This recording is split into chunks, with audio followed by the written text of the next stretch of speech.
কালকে রাত্রে আমি আমার একটা বন্ধুর সাথে কথা বলছিলাম, তো কথা বলতে বলতে আমার বন্ধুর সাথে ওই হয় না অ্যাংজাইটি ফ্যাংজাইটি ডিপ্রেশন এগুলো নিয়ে কথা বলছিলাম, তো ডিপ্রেশন নিয়ে কথা বলতে বলতে সেই ফ্রেন্ডটা আমাকে বললো যে ভাই তুই যখন এত ডিপ্রেসড তাহলে তুই এই কথাগুলো তোর গার্জিয়ানকে শেয়ার কর, কারণ তোর গার্জিয়ানের সাথে তোর অনেক ভালো বন্ডিং, তো ওরা বুঝবে তোকে। আমি ভাবলাম বেস্ট আইডিয়া।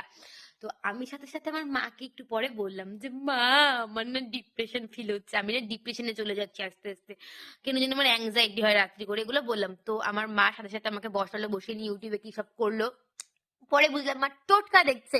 তারপরে কোন কোন গুরুজির সাথে কথা বললো, তারপরে আমাকে কি কি বললো, শনিবার দিন এই করতে হবে, কি সব করতে হবে, কি সব না খেয়ে থাকতে হবে, উপাস উপাস হাবি যাবি, মানে শুনিও নি আমি এগুলো।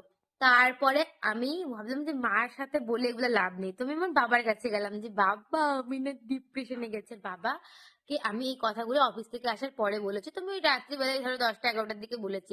তো বাবার সাথে আমার লিটারালি রাত্রিবেলা ঝগড়া লেগে গেছে, জাস্ট ঝগড়া তুমুল। পাড়ার লোক ভাববে যে কোনো একটা বাড়িতে চোর ডাকাত হয়েছে, কিছু একটা হয়েছে, খুন খারাপি হয়ে গেছে। তো বাবা আমাকে বলছে রাত্রিবেলা করে তুই ঘুমাবি না, 4টা 5টা 6টার দিকে ঘুমাবি, আর দুপুর বেলায় ঘুম থেকে উঠবি, সকালে দিনের বেলায় কোনো কাজ করবি না, তো ডিপ্রেশনে তুই যাবি না তো কে যাবে।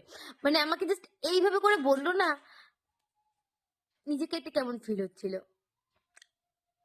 মনে হচ্ছিল কেন বলতে গেলাম, জাস্ট কেন বলতে গেলাম। আমি এই ভুলটা করেছি গার্জিয়ানকে শেয়ার করে, তোমরা করো না।